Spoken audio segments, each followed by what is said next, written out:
My name is Urmila Nivangune and today's topic is methods.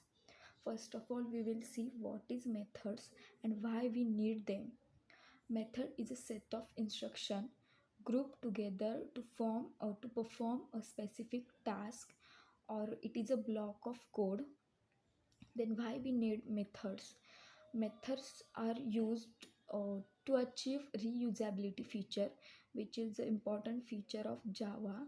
Then it also reduces code of complexity of code, and it also reduces line of lengthy code.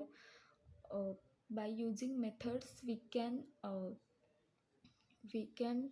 write method or write specific task into a method, and if you want to use that same code in our program, then we can just call that method. We don't need to write the same program again and again. Suppose there are two classes, class A and class B. Class A contains two or three methods and B is a blank class. If you want to perform same task uh, of methods which are present in class A, then we don't need to uh, write a code for same in our class B. We can just create object of class A, and by using that object we can call methods of A class. This is nothing but a reusability.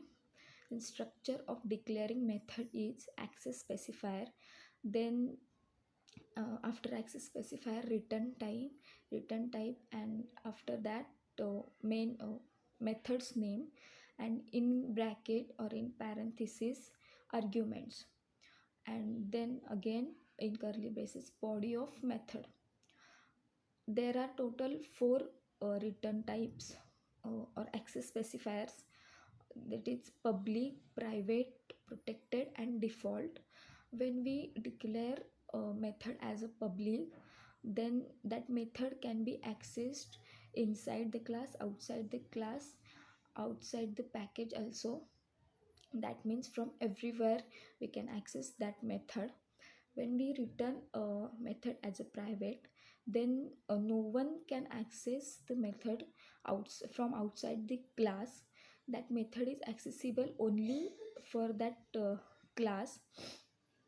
Then default, when we don't write any access specifier, then default access specifier is return. Next one is protected access specifier. When we write method as a protected, then that method is accessible inside the class and outside the class, but in same package. That's it.